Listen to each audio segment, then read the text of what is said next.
கிறிஸ்துவுக்குள்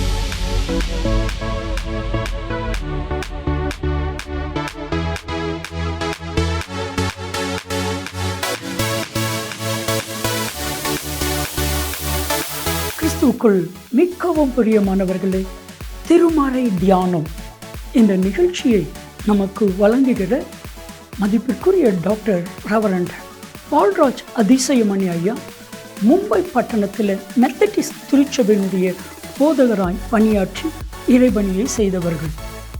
கடந்த 40 ஆண்டுகளாக இந்தியாவிலும் உலகத்தின் பல தேசங்களிலும் ஆண்டவருடைய அருள் வார்த்தையை வல்லமையாய் பிரசங்கித்து வருகிறார்கள். திருச்சபைகள், ஊழியர் நிறுவனங்கள், இன்னும் பல பகுதிகளிலே கர்த்தரால் வல்லமையாய் பயன்படுத்தப்பட்டு வருகிறார்கள். முழு வேதாமத்தை குறித்தான விளக்க உரையும் ஏறத்தாழ 125 புத்தகங்களும் கர்த்தர் அவர்களை கொண்டு எழுத வைத்திருக்கிறார். அவர்களுடைய எளிமையான பிரசங்கம், வல்லமை நிறைந்த கர்த்தருடைய வார்த்தை, ஆழமான கருத்துக்கள், வேதாகமத்தினுடைய ஆழமான விளக்க உரைகள் பலாயிரக்கணக்கான லட்சக்கணக்கான மக்களுக்கு மிகவும் பிரோஜனமாக, ரட்சிப்புக்கு ஏதுவாக கர்த்தர் அன்பு ஐயாவை பயன்படுத்தி வருகிறார். இப்பொழுதும் நமது கிராஸ் டிவியில் திருமறை தியானம் என்கிற நிகழ்ச்சியில் கர்த்தர் அவர்களை பயன்படுத்துகிறார். இந்த நிகழ்ச்சியை மற்றவர்களுக்கு சொல்லுங்க, நீங்களும் பாருங்க. கர்த்தர் அன்பு ஐயாவை வல்லமையாக எடுத்து பயன்படுத்துவார். ஆண்டவருடைய பிரசன்னத்தில் மீண்டுமாக உங்களை காணும் பொழுது அதிக மகிழ்ச்சி அடைகிறேன். இந்நாளிலும் உங்கள் மத்தியில் வந்து உறவு கொள்ளவும், ஆண்டவருடைய வசனத்தை பகிர்ந்து கொள்ளவும் தருணம் கொடுத்து ஆண்டவரை துதிப்பதோடு உங்களுக்கு என்னுடைய நன்றியை நான் தெரிவித்துக் கொள்கிறேன். பரிசுத்த ஆவியானவர் என்ற தலைப்பில் இந்நாட்களிலே செய்திகளை படித்து தியானிக்க நாம் ஆரம்பித்திருக்கிறோம். ஏற்கனவே ஒரு முன்னுரை செய்தியை நாம் பார்த்து விட்டோம். ஆவியானவரை பற்றிய அவருடைய ஆழ்த்தத்துவத்தை பற்றிய ஒரு செய்தியை ஏற்கனவே நாம் கற்றுவிட்டோம். பரிசுத்த ஆவியானவர் ஒரு ஆள் என்பதனாலே, ஆழ்த்தத்துவம் உள்ளவர் என்பதனாலே, அவர் தேவன் என்பதனாலே, தேற்றரவாளன் என்பதனாலே அவரை குறித்த சில காரியங்களை நாம் பார்த்தோம். ஒரு ஆழ்த்தத்துவம் என்றால் அதில் 3 அம்சங்கள் இருக்கும். ஒன்று உணர்ச்சி, அடுத்தது புத்தி, அடுத்தது சித்தம். ஆவியானவருக்கு இந்த 3 காரியங்களும் இருந்தன. ஒன்று உணர்ச்சி இருந்தது, மீட்கப்படும் நாளுக்கென்று அவரை துக்கப்படுத்தக்கூடாது என்று சொல்லி. ஏனென்றால் அவர் துக்கப்படக்கூடியவர் பாவங்களின் நிமித்தம். எபேசியர் 4 அதிகாரம் 30 அவர் புத்தி உள்ளவர், அறிவுள்ளவர், ஆராய்ந்து அறிகிறவர் என்று சொல்லி 1 கொரிந்தியர் 2 அதிகாரம் 10 முதலாக நாம் வசித்தோம். அவருக்கு சித்தம் உண்டு என்று சொல்லியும் 1 கொரிந்தியர் 12 அதிகாரம் 11 நாம் வசிக்கிறோம். சத்திய ஆவியாகிய அவர் என்று சொல்லி வேதம் நமக்கு கற்றுக் கொடுக்கிறது. பரிசுத்த ஆவியானவர் இயேசுவானவரை மகிமைப்படுத்துவார், தன்னை அல்ல ஆண்டவரை மகிமைப்படுத்துவார். ஆண்டவராக இயேசு கிறிஸ்துவை மகிமைப்படுத்துவார். நாமும் கர்த்தரை மகிமைப்படுத்தி வாழ வேண்டும் என்று சொல்லி கடந்த முதற் செய்தியிலே நாம் கற்றோம். இந்த நாளிலே அடுத்த செய்தி, 2வது செய்தி, ஆவியானவருடைய செயல்பாடுகள், ஆவியானவருடைய செயல்கள், ஆண்டவருடைய அலுவல்கள் என்ற தலைப்பில் ஒரு செய்தியை பார்க்க இருக்கிறோம். ஒருவேளை அது நீளமாக செய்தியாக இருந்தால் அடுத்த தடவை நாம் சந்திக்கும் பொழுது இந்த செய்தி உங்களுக்கு தொடரும். சரியா? சரி. சில காரியங்களை பரிசுத்த ஆவியானவருடைய செயல்பாடுகளில் இருந்து பார்க்கும் பொழுது, ஆவியானவர் அளவிறந்தவர், வரம்பற்றவர், எல்லையற்றவர், கட்டுக்கடங்காதவர், பெரியவர். அப்படிப்பட்டவரை ஒரு சில பாயிண்ட்ஸில், ஒரு சில காரியங்களிலே நாம் சுருக்கி சொல்லுவது கடினமான கஷ்டமான காரியம். நமக்கு வேண்டிய அடிப்படையான சில உண்மைகளை மட்டும் உங்களோடு நான் பகிர்ந்து கொள்வேன். சரியா? முதலாவதாக ஆவியானவரை குறித்து பார்க்கும் பொழுது, அவர் போராடும் ஆவியானவர். போராடுகிறார் மனிதர்களோடு, அவரை குறித்து அறியாதவர்களோடு, ஆண்டவரை இரட்சகராக ஏற்றுக்கொள்ளாதவர்களோடு, பரலோகத்தின் பங்காளிகளாக மாறாதவர்களோடு கர்த்தர் போராடுகிறார். எதற்காக? பரலோக ராஜ்யம் சமீபித்திருக்கிறது. பூலோகத்தில் இருக்கக்கூடிய கர்த்தர் படைத்த தம்முடைய சொத்தை பரலோகத்திற்கு கொண்டு போகத்தக்கதாக பரிசுத்த ஆவியானவர் போராடுகிறார் என்று சொல்லி வேதம் கற்றுக் கொடுக்கிறது. எதற்கு இந்த போராட்டம்?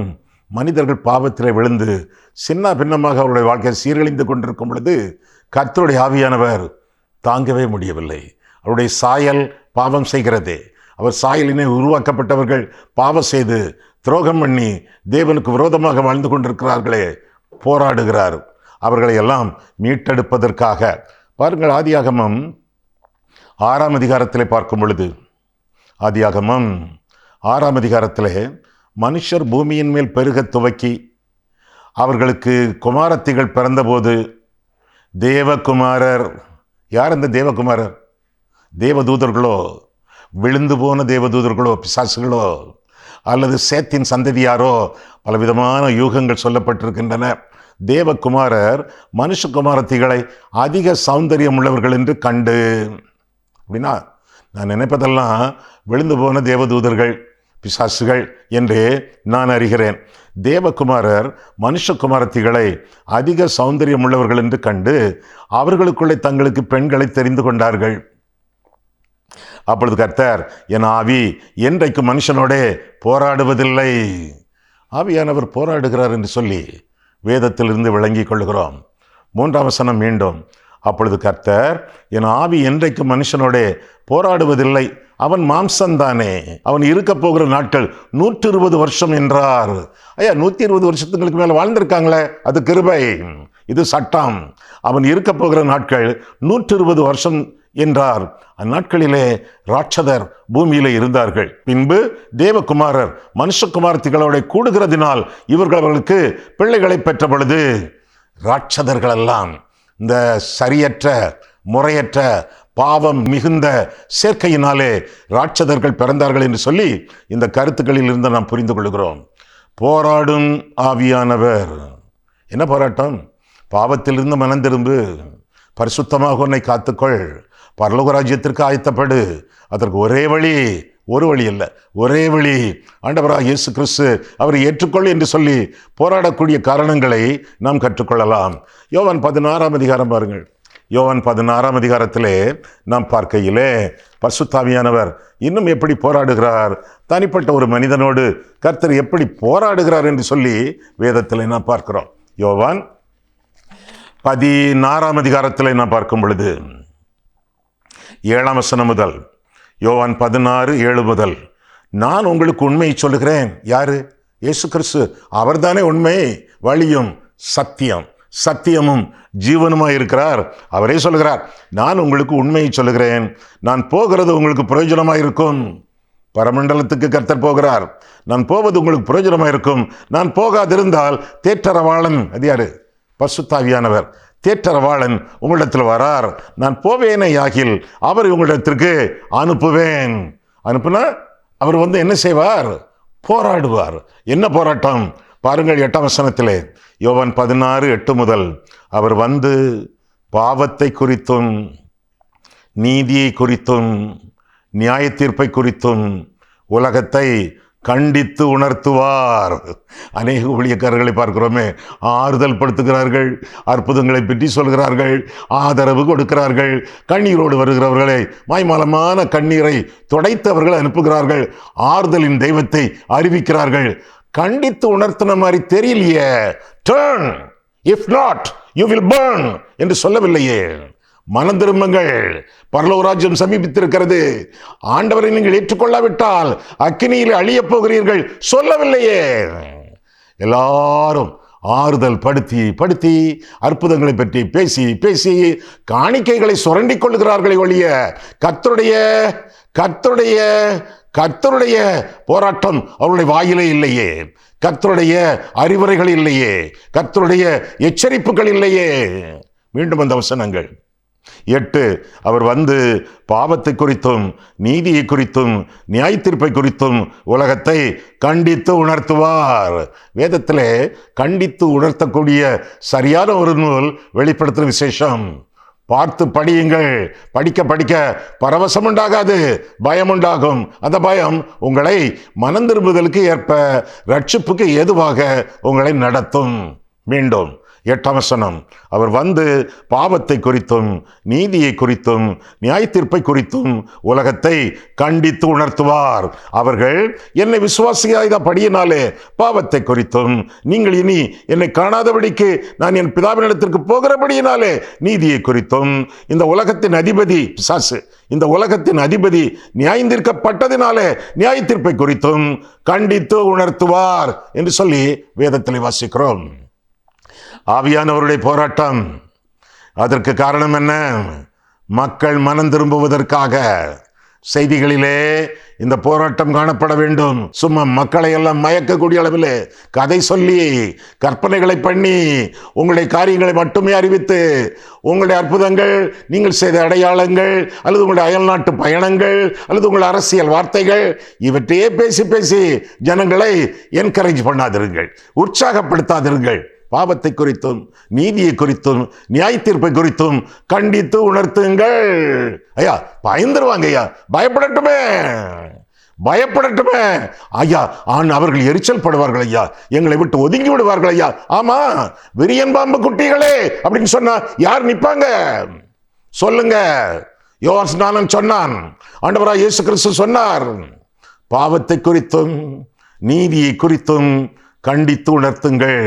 ஆவியானவருடைய முக்கியமான வேலை போராடும் ஆவியானவர் என்று சொல்லி வேதம் நமக்கு கற்றுக் கொடுக்கிறது.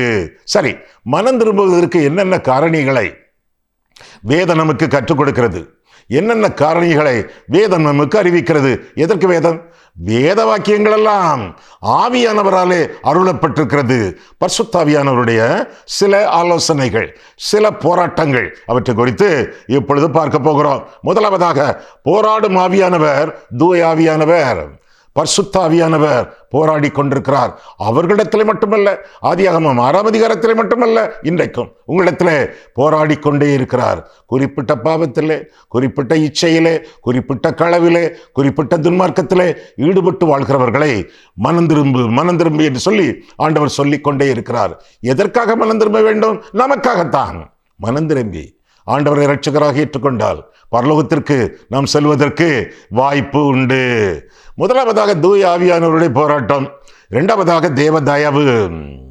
தேவ தயவு, ரோமர் 2ஆம் அதிகாரம் 4ஆம் வசனம், தேவ தயவு உங்களை குணப்படுத்த ஏவுகிறது என்று சொல்லி நம் வேதத்தில் வாசிக்கிறோம்.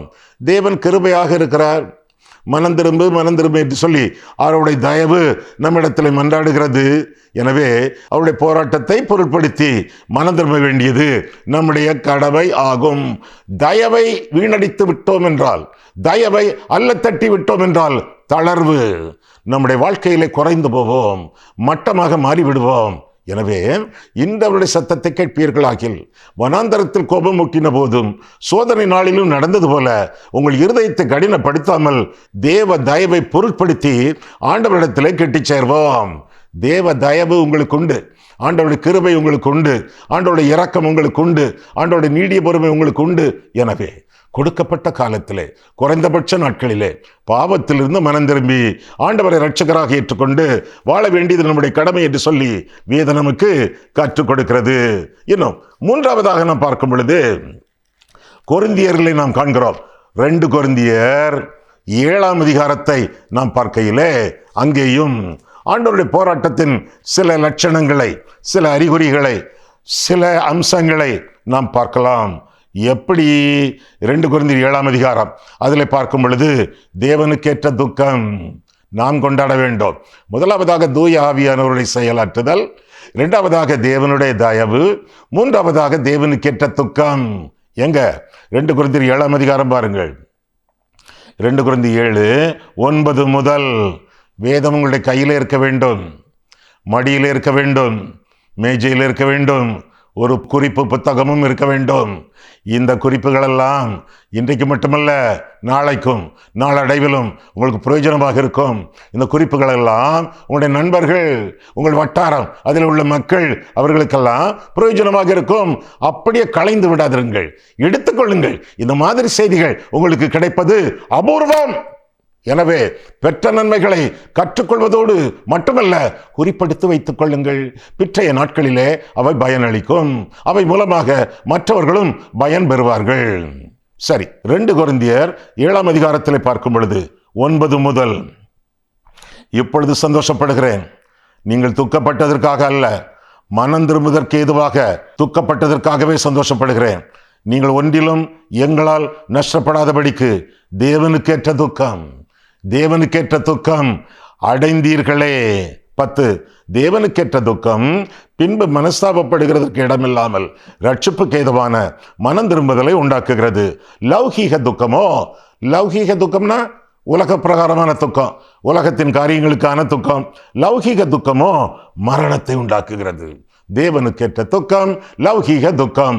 தேவனுக்கேற்ற துக்கம் நமக்கு தேவை. பாருங்கள், நீங்கள் தேவனுக்கேற்ற துக்கம் அடைந்ததுண்டே. உங்களிடத்தில் தேவனுக்கேற்ற துக்கம் உண்டா? இன்று உண்டா? இப்பொழுது உண்டா? அப்படின்னா ஒரு பட்டியல், அப்படின்னா ஒரு செக்லிஸ்ட் வரிசையாக வருகிறதே. ஒவ்வொன்றும் உங்கள்கிட்ட இருக்கான்னு பாருங்களேன். 11, பாருங்கள், நீங்கள் தேவனுக்கேற்ற துக்கம் அடைந்ததுண்டு. அது உங்களிடத்தில் எவ்வளவு ஜாக்கிரதையையும், குற்றந்தீர எவ்வளவு நியாயம் சொல்லுதலையும், எவ்வளவு வெறுப்பையும், பாவத்திலே வெறுப்பு, எவ்வளவு பயத்தையும் பயபக்தி, எவ்வளவு ஆவலையும் ஆண்டவருக்காக வாழ்வது, எவ்வளவு பக்தி வைராக்கியத்தையும், எவ்வளவு கண்டிப்பையும் உண்டாக்கிட்டு இந்த காரியத்திலே நீங்கள் செய்தி கேட்கக்கூடிய நீங்கள், இந்த காரியத்தில் நீங்கள் எல்லா விதத்திலும், அப்படின்னா இப்பொழுது சொல்லப்பட்ட பட்டியலின் எல்லா அம்சங்களிலும் நீங்கள் எல்லா விதத்திலும் உங்களை சுத்தவான்கள் என்று விளங்க பண்ணினீர்கள் என்று வாசிக்கிறோம். உங்களை சுத்தவான்கள் என்று விளங்க பண்ணுகிறீர்களா?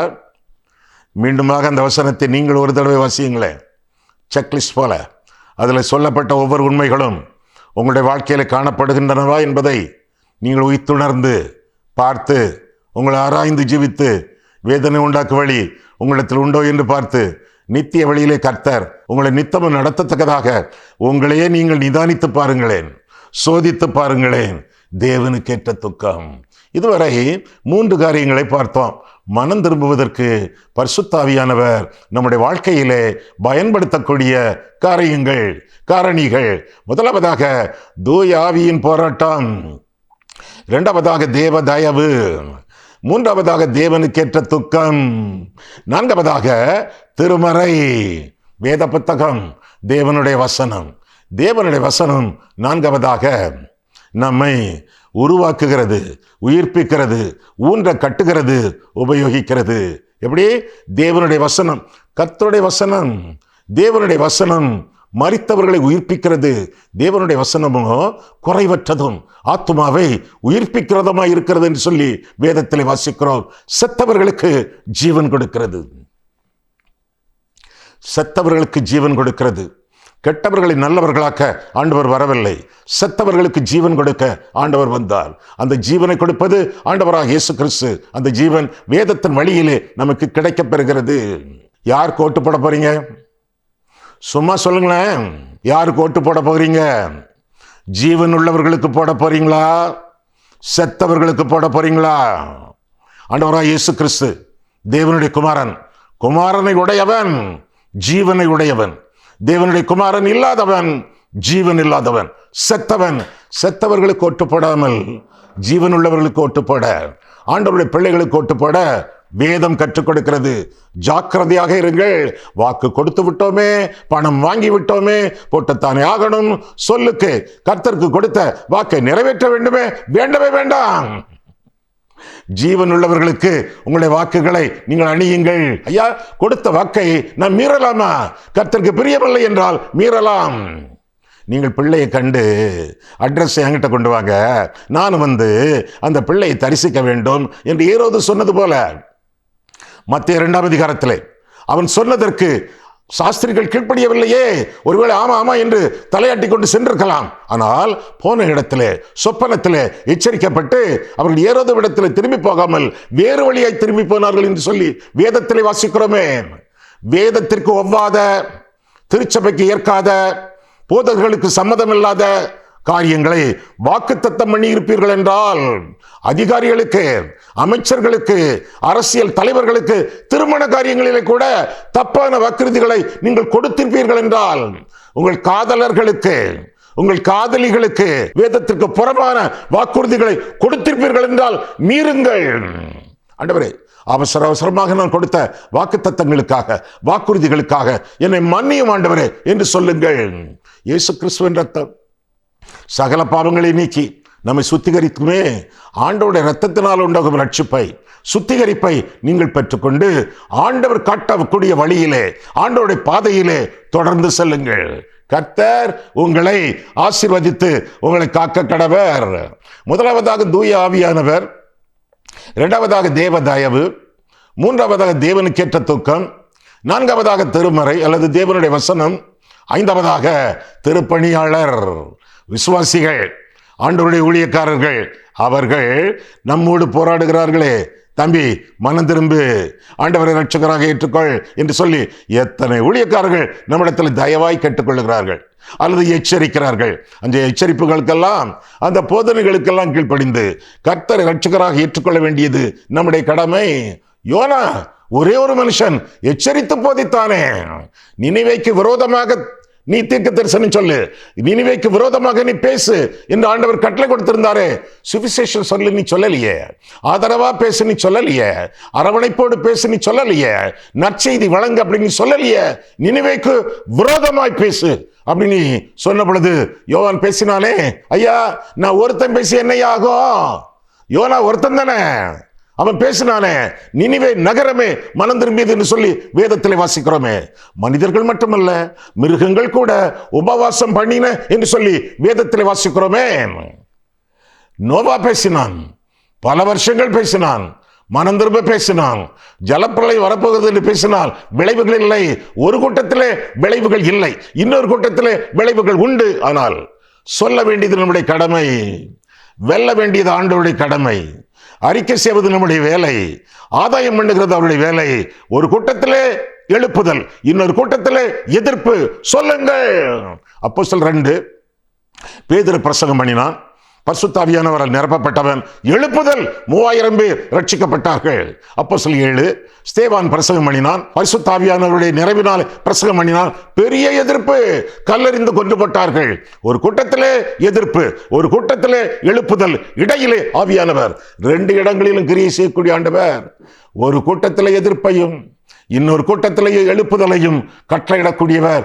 என்ன நடந்தது? மொத்தத்திலே நடந்தது என்னவென்றால், தேவ சித்தம் நிறைவேறியது. தேவ சித்தம் நிறைவேறியது. Successful witness is sharing Christ in the power of the Holy Spirit and leaving the results to God. வெற்றிகரமான கிறிஸ்தவ சாட்சி யார் தெரியுமா? பரிசுத்த ஆவியானவரால் நிரப்பப்பட்டு தேவனுடைய சத்தியங்களை, செய்தியை, சுவிசேஷத்தை கூறிவிட்டு விளைவுகளை தேவனிடத்திலே விட்டுவிட வேண்டும். நாமெல்லாம் விளைவுகள் சார்ந்தவர்கள் அல்ல, விசுவாசத்தை சார்ந்தவர்கள். விளையச் செய்வது தெய்வம், நான் நட்டேன், அப்பொல்லோ நீர் பாய்ச்சினான். விளையச் செய்வது தெய்வம், விளைவுகளை தேவனிடத்தில் விட்டுவிடுங்கள். உன் ஆகாரத்தை தண்ணீரிலே போடு, பல நாட்கள் கழித்து அதன் பலனை காண்பாய் என்று சொல்லி வேதத்தில் என்ன வாசிக்கிறோம். எனவே திருப்பணியாளர்கள் ஊழியங்கள் செய்ய வரும் பொழுது, நாத்தானோ, யோனாவோ அல்லது ஸ்தேவானோ யார் வந்தாலும் அவர்கள் நம்மிடத்தில் சொல்லும் பொழுது, கர்த்தருடைய ஆவியானவர் நம்மோடு பேசும் பொழுது நம் செவி மடுத்து, செவி கொடுத்து கீழ்ப்படிய வேண்டியது நம்முடைய கடமை. மனம் திரும்ப காரணிகள். முதலாவதாக தூய ஆவியின் போராட்டம், இரண்டாவதாக தேவனுடைய தயவு, மூன்றாவதாக தேவனுக்கேற்ற துக்கம், நான்காவதாக தேவனுடைய வசனம், ஐந்தாவதாக திருப்பணியாளர்கள், ஊழியக்காரர்கள், திருப்பணியாளர்கள், ஆறாவதாக திடீர் பிரச்சனைகள். திடீர் பிரச்சனைகள். வண்டி சரியாகத்தான் ஓடிக்கொண்டிருக்கிறது, திடீரென்று அச்சாணி முறிந்து விடுகிறது. வண்டி சரியாகத்தான் ஓடிக்கொண்டிருக்கிறது, திடீரென்று ரிப்பேர் ஆகிவிடுகிறது, ஸ்டார்ட் ஆக மறுக்கிறது, பெட்ரோல் காலியாகிவிட்டது. திடீர் பிரச்சனைகள் நம்முடைய வாழ்க்கையில் வருகின்றனவா? என்னுடைய வாழ்க்கையில் ஏராளம், ஆண்டவராகிய இயேசு கிறிஸ்துவின் வாழ்க்கையில் ஏராளம். பூமியிலே போராட குறிக்கப்பட்ட காலம் உண்டு என்று சொல்லி வேதம் நமக்கு கற்றுக் கொடுக்கிறது. வாழ்க்கையிலே திடீர் பிரச்சனைகள் எதற்காக? திருப்பங்களை ஏற்படுத்த. முதல் திருப்பம் மன திருப்பம், மனம் திரும்புதல். திடீர் பிரச்சனைகள். அதிகாரிகளிடத்திலே, ஆசாரியர்களிடத்திலே நிருபங்களை வாங்கி கொண்டு சீஷர்களை சிறைபிடிக்க, சிறையிலே தள்ள, சித்திரவதை பண்ண, சிறைச்சேதம் செய்ய சவுல் புறப்பட்டு கொண்டிருக்கிறான். முந்திய நாட்களிலே அவன் சவுல், பிந்திய நாட்களிலே அவன் பவுல்.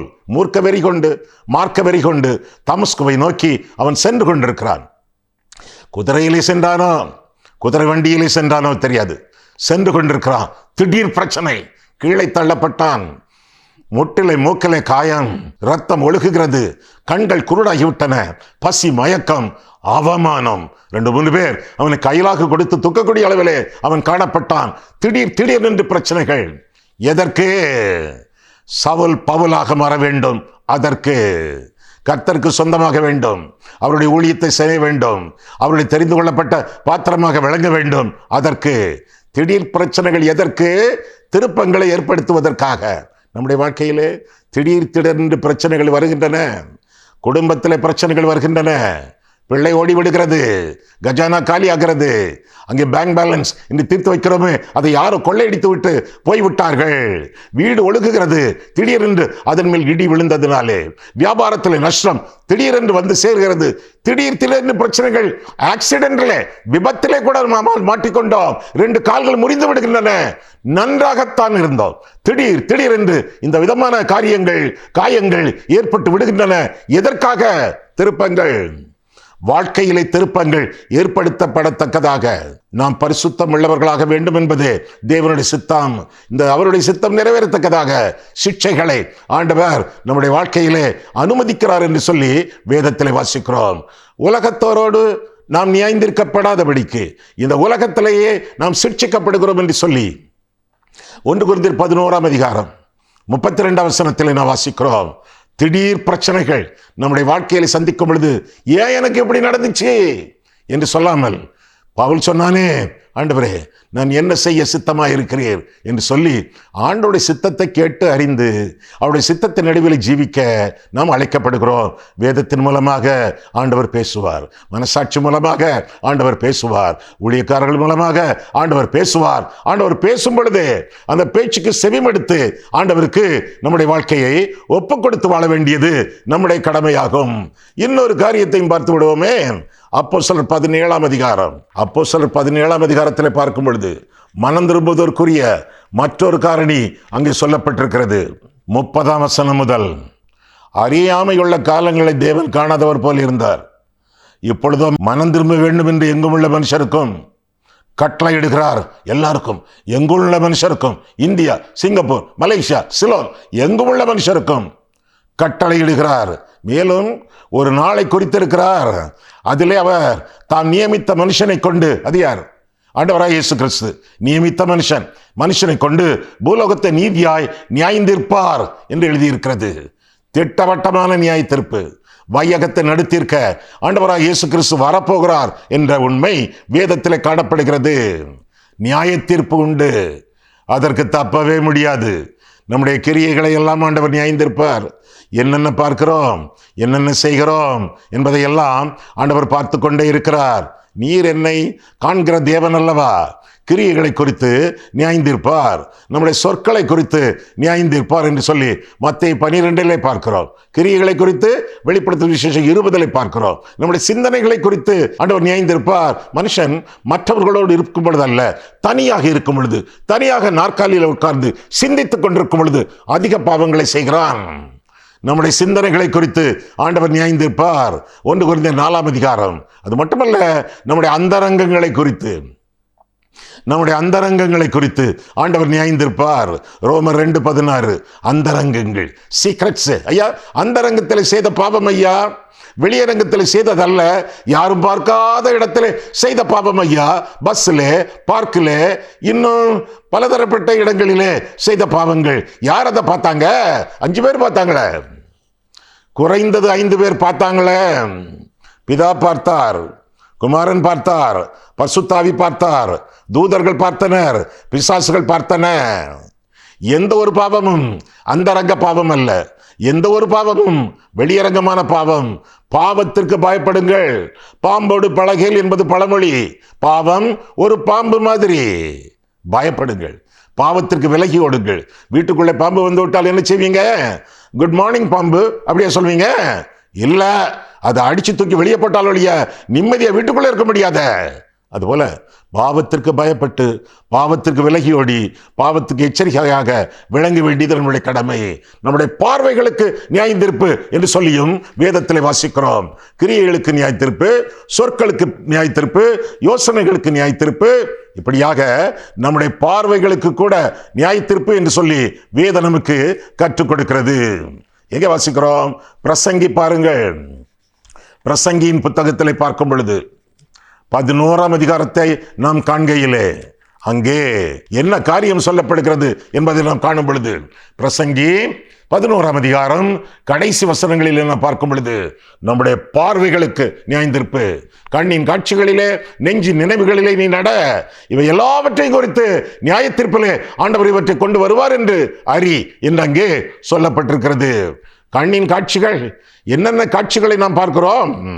வீட்டிலே, வெளியிலே, பார்க்கலே, இன்னும் யூடியூப்ல, இன்னும் இன்டர்நெட்ல என்னென்ன காட்சிகளை காண்கிறோம். அந்த காட்சிகள் நம்முடைய கண்களை, நம்முடைய இருதயத்தை, நம்முடைய சரீரத்தை கரைப்படுத்தவில்லையா?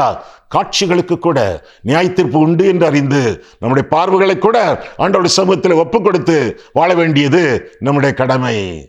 போராடும் ஆவியானவர் பாவத்தை குறித்து, நீதியை குறித்து, இச்சை அடக்கத்தை குறித்து போதிக்கக்கூடிய ஆவியானவர் பாவங்களிலிருந்து மனம் திரும்பி இயேசுவை இரட்சகராக ஏற்றுக்கொண்டு அவரை மகிமைப்படுத்த வேண்டியது ஆவியானவர் செய்யக்கூடிய காரியமாகும், நாமும் செய்ய வேண்டிய காரியமாகும்.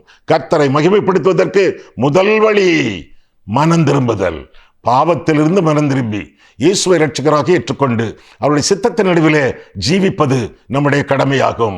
ஆவியானவருடைய செயல்பாடுகளிலே முதலாவது போராடும் ஆவியானவர், இரண்டாவதாக பிள்ளைகளாக்கும் ஆவியானவர், பிள்ளைகளானோம் என்று அத்தாட்சி தரக்கூடிய ஆவியானவர், சர்டிபிகேட் தரக்கூடிய ஆவியானவர், அதிகாரம் வழங்கக்கூடிய ஆவியானவர். அடுத்த செய்தியிலே அதை குறித்து நாம் சிந்திப்போம். கண்களை மூடுவோம், கர்த்தரை பார்ப்போம். அன்புள்ள ஆண்டவரே, உம்முடைய வசனத்தை ஆராயவும் எங்கள் வாழ்க்கையை ஆராயவும் உம்முடைய சந்நிதியிலே எங்களை வழிநடத்தினீர். அதற்காக நன்றி செலுத்துகிறோம் சுவாமி. கர்த்தாவே, எங்களோடு நீர் பேசிக்கொண்டிருக்கிறீர், அதற்காக ஸ்தோத்திரம். எங்களோடு உரையாடுவதும் எங்களோடு உறவாடுவதும் உமக்கு பிரியம் கர்த்தாவே. நாங்கள் அந்த பிரியத்தை நாங்கள் மதித்து மகிமைப்படுத்தி உம்முடைய நாமத்தை உயர்த்தி இந்த உலகத்தில் வாழத்தக்கதாக மனம் திரும்புதலை நீர் எங்களுக்கு அருளி செய்யும். அன்றைக்கு கொர்நேலி வீட்டாருக்கு, புறஜாதிகளுக்கு மனம் திரும்புதலை நீர் அருளி செய்தீரே, அதுபோல எங்களுக்கும் அருளி செய்து உம்மை நாங்கள் மகிமைப்படுத்தி வாழத்தக்கதாக எங்களுக்கு உதவி செய்யும்.